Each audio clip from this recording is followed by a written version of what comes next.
জার্মানিতে এমনি শীতকাল আর ঠান্ডা নিয়ে আস্ত একটা বছর কেটে যায়। ছুটি কাটানোর মতো যেটুকু গ্রীষ্মকাল আসে তাও কেটে যায় অর্ধেক মেঘ আর বৃষ্টি নিয়ে। তাই প্ল্যান করে নয়, রোদ উঠলে আমরা বন্ধুরা মিলে ছুটির দিন পেলেই সপরিবারে বেরিয়ে পড়ে ঘুরতে। কোথায় যাওয়া হয় তাও কিন্তু ঠিক থাকে না। তেমনই একটা সাডেন ট্রিপ নিয়ে আপনাদের কাছে চলে এসেছি আজকের ব্লগটা নিয়ে। আজকে সবাই মিলে আমরা ঘুরতে গেলাম একটা রহস্যময় জায়গায়। প্রথম গেলাম সেই জায়গায়। নমস্কার, আমি রনিতা, আমি জার্মানিতে থাকি আর জার্মানি রিলেটেড আমি ভিডিও পোস্ট করে থাকি। তাহলে চলুন আজকে আর বেশি দেরি না করে শুরু করা যাক আজকে আমার এই ব্লগ।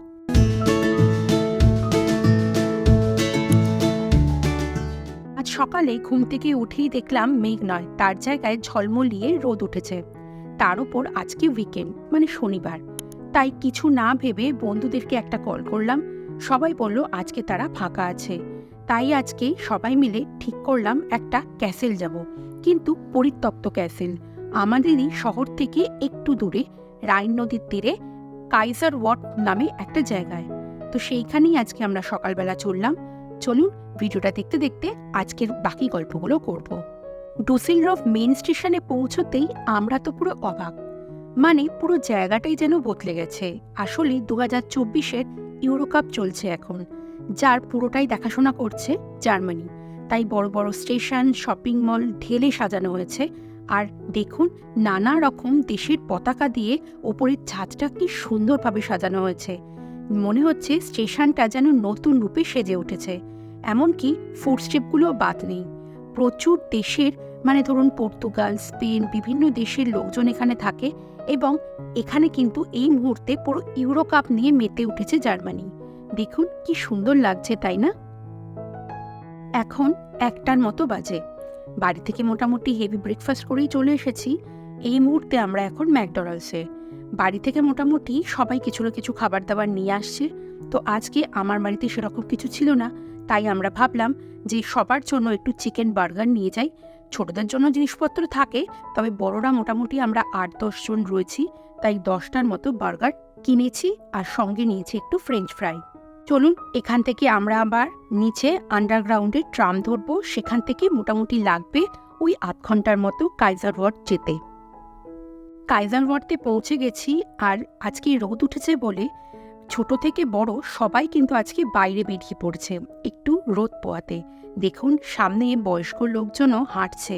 মানে এনারা দেখেছি রোদ্দুর বেরোলে বাড়ি আর কেউ থাকতে চায় না, স্বাভাবিক ব্যাপার।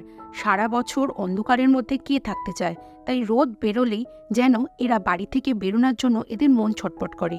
ইভেন আমরাও এদেশে থাকতে থাকতে এই ফিলিংসটা এখন কিন্তু ভীষণভাবে ফিল করি। রোদ বেরোলে সত্যি আর ঘরে থাকতে ইচ্ছা করে না। আমরা আর বোনেরা পৌঁছে গেছিলাম, তবে অমৃতারা আর মিষ্টিরা তখনও পৌঁছায়নি। তো আমরা একটু আস্তে আস্তেই হাঁটছিলাম, অপেক্ষা করছিলাম ওরা কখন আসবে। তো ওরা মোটামুটি আমরা অপেক্ষা করার 15 থেকে 20 মিনিটের মধ্যে চলে আসে। তারপর আমরা একসাথে সবাই মিলে গল্পগুজব করতে করতে টুকটুক করে এই কাইজার ওয়ার্ট যে শহরটা, সেটা পেরিয়ে রাইন নদীর তীরে এগোচ্ছিলাম। আসলে এই শহরটা অনেক পুরনো একটা শহর, ডুসেলডর্ফের একদম পাশেই রয়েছে। আমাদের যেমন গঙ্গা নদী, মানে ধরুন কলকাতার যে হুগলি নদীটা রয়েছে তার তীরে ছোট ছোট অনেক শহর রয়েছে, সেই রকমই এরকম রাইন নদীকে ঘিরে তার দুধারে অনেক শহর রয়েছে। এবং সেই শহরের এক একটার গল্প এক এক রকম। তো যেমন ডুসেলডর্ফের একটা গল্প আছে, কোলন শহরের একটা গল্প আছে, তেমনি কাইজার ওয়ার্থেরও এরকম অনেক গল্প আছে। তবে প্রপার কী গল্প সেটা আমি এখনও জানতে পারিনি। তবে এখানে শুনেছি একটা পরিত্যক্ত দুর্গ আছে এবং যেটা নাকি ভীষণই সুন্দর।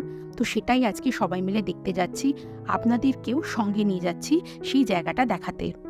এখানে রাইন নদীটা কতটা চওড়া দেখতে পাচ্ছেন, তার উপরে আজকে জোয়ার এই মুহূর্তে, সেজন্য জল যেন কুলকুলিয়ে বেড়ে যাচ্ছে।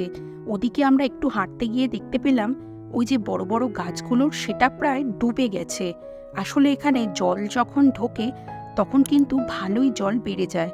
আর এদিকে শুনছি আমাদের জার্মানির দক্ষিণ দিকে ভালোই বন্যা হয়েছে, তো সেই জন্য নদীর জল কিন্তু তুলনায় বেশি। বেশ অনেকক্ষণ রাইন নদীর তীরে আমরা দাঁড়িয়েছিলাম। তারপর আমরা আস্তে আস্তে এগোলাম ক্যাসেলের উদ্দেশ্যে। সত্যি বড্ড সুন্দর, দেখেই বোঝা যায় যে কতটা পুরনো। শত সহস্র শতাব্দী কত কিছু বুকে নিয়ে দাঁড়িয়ে আছে এই দুর্গ। এর যে প্রপার ইতিহাস সেটা আমি এখনও জানতে পারিনি। এর পরের ভিডিওতে আমি নিশ্চয়ই এই জায়গাটার ইতিহাস সম্পর্কে আপনাদেরকে বলবো। আজকে সবাই মিলে জাস্ট একটা আনপ্ল্যান সাডেন একটা প্ল্যান করি আমরা এখানে আজকে এসেছি, তাই আজকে শুধুমাত্র ঘুরতেই এসেছি।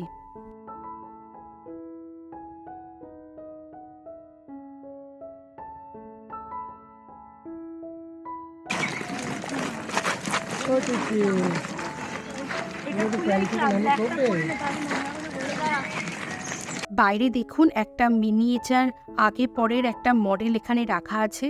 কেমন ছিল আগে আর বর্তমানে কেমন আছে সেটা এখানে বোঝানোর চেষ্টা করা হয়েছে। আর সবথেকে বড় কথা, চিকা ওর বাবার সাথে এই জায়গাটায় হেঁটে হেঁটে ঘুরছে। ও সাধারণত প্র্যাম থেকে চট করে নাবে না, কিন্তু জানি না এই জায়গাটা কি দারুণ মাহাত্ম্য। ও প্র্যাম থেকে জাস্ট নেবে চারিদিক ছুটাছুটি করছে। শুধু চিকা কেন, আমাদের সাথে বাকি যে পুচকেগুলো এসেছে সবাই কিন্তু জায়গাটা ভীষণভাবে এক্সপ্লোর করছে। আমরাই বা বাদ যাই কেন?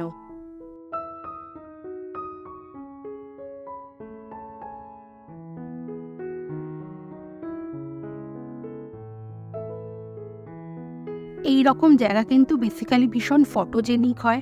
তো আমরা অমৃতা, মৌবনি, মিষ্টি আমরা সবাই মিলে ফ্যামিলি পিকচার তুললাম। আমরা নিজেরা বন্ধুদের সাথে অনেক ছবি তুললাম, বাচ্চাদের সাথে ছবি তুললাম। তো এই সব করতে করতে আমরা কিন্তু এখানে অনেকটা সময় কাটালাম। শুধু আমরা কেন, আমাদের পেছন পেছন দেখলাম আরও অনেক লোক এসেছে। আর আজকে যেহেতু রোদ উঠেছে, ছুটির দিন, তো একটা মেজাজটাই এখানে আলাদা। তবে আমরা এখানে অপেক্ষা করছিলাম, এখানে একটা খাবারের বসার জায়গা আছে, সেটা ফাঁকা হলে আমরা কিন্তু সেখানে বসে একটু পিকনিক টাইপের খাওয়া দাওয়া করব। জায়গাটা কিন্তু দারুণ অদ্ভুত, মানে আপনাদের বলে জাস্ট বোঝাতে পারবো না। এইরকম জায়গা চট করে আমি কখনো আসিনি। জার্মানিতে এরকম জায়গা, মানে পুরনো দুর্গ আমি গেছি, কিন্তু এই রকম পুরনো পরিত্যক্ত দুর্গ চট করে আমি আসিনি। দেশে থাকতে অনেক রকম জায়গায় গেছি, তবে এদেশে এটা প্রথম এক্সপিরিয়েন্স। এই সিঁড়ি দিয়ে উঠতে উঠতে ভাঙাচোরা পাঁচিল, তার পাশে রাইন নদী, কত রকম ইতিহাসের গল্প যে এরা বহন করে চলেছে। সত্যি আমাদের কত অজানা, জানার যদিও কিছু রয়েছে, কিন্তু অজানাও তো প্রচুর কাহিনী রয়েছে। এই সব জিনিস দেখলে সেই রূপকথার রাজ্যের কথা মনে পড়ে। এখন বেলা 4টে বাজে আর ওই খাবার জায়গাটা আমরা ফাঁকা পেয়েছি। তো সবাই মিলে আমরা চলে এসেছি ওই খাবারের জায়গায়। সবাই মোটামুটি বাড়ি থেকে কিছু না কিছু খাবার দাবার এনেছে, আর আমরাও ওই বার্গার আর ফ্রেঞ্চ ফ্রাইগুলো বের করে দিয়েছি। টুকটুক করে সবাই মিলে খাওয়া দাওয়া চলছে। আর এই মুহূর্তে সেই দেশে যেমন ছোটোবেলায় আমাদের পিকনিক হতো, শীতকালে যে ছুটির দিন হলেই যে আমরা পিকনিকে বেরিয়ে পড়তাম, সেই রকম একটা ফিলিংস আসছে। মানে বেশ রোদ উঠেছে, হালকা হালকা ঠান্ডা, তার উপরে সবাই মিলে একসাথে খাওয়া দাওয়া করছি।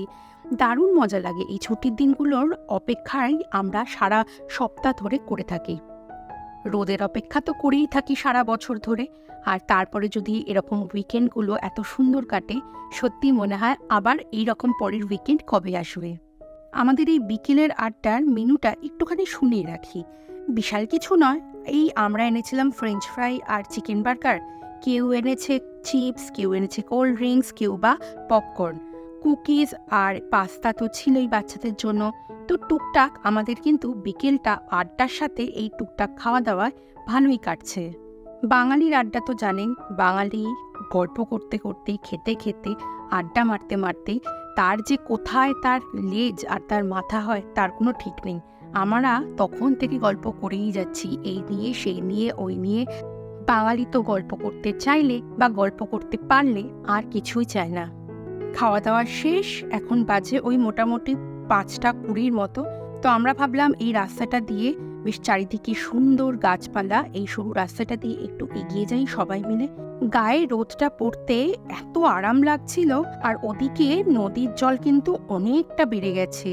আর সামনে দেখুন কি সুন্দর রাস্তা, দুটো রাস্তা কেমন ভাগ হয়ে গেছে, আর চারিদিক যেন সবুজ, আর আকাশ যেন পুরো নীল। তবে এই আকাশ কিন্তু পুজোর আকাশ নয়, পুজোর আকাশ হলে আরও ঘন, বেশ পেঁজার মতো মেঘ থাকতো। যদিও পুজো আসতে এখনও বাকি, কি জানি পুজোতে এই বছর ইন্ডিয়া যাওয়া হবে কিনা। এখন যেহেতু রাত্রি 10টা সাড়ে 10টা অবধি আলো থাকে, সেই জন্য সূর্য দেখছেন কতটা ওপরে উঠে রয়েছে। এখন কিন্তু প্রায় 6:30 মতো বাজে। এই সময়টাই কিন্তু ইউরোপে ঘোরার একদম পারফেক্ট সময়। এই সময় দিনটা বেশ অনেকটা বড় থাকে, প্রায় 16 থেকে 18 ঘন্টার মতো। সেই জন্য প্রায় সারা দিনটা কোথাও ঘুরতে গেলে কাজে লেগে যায়। তো ভালোই ঘোরা হয় ইউরোপ। আমাদেরও আজকে বন্ধু-বান্ধব মিলে ভালোই ঘোরা হলো। মনে হচ্ছিল আবার কবে এরকম একটা সুন্দর রোদমাখা এইরকম ছুটির দিন আসবে। চলুন আজকের এই ভিডিওটা আমি এখানেই শেষ করছি। আমরা এবার বাড়ি ফেরার পথে এগোবো। আশা করি আজকের এই ভিডিও আপনাদের ভালো লেগেছে। ভালো লাগলে প্লিজ একটা লাইক করে দেবেন। ইউটিউব থেকে দেখে থাকলে আমার এই চ্যানেলটাকে সাবস্ক্রাইব করে দেবেন। আর ফেসবুক থেকে দেখে থাকলে আমার এই পেজটাকে ফলো করে দেবেন। তাহলে চলুন খুব তাড়াতাড়ি দেখা হবে পরবর্তী কোনো ভিডিওতে। ততদিন পর্যন্ত আপনারা সবাই ভালো থাকবেন। বাই।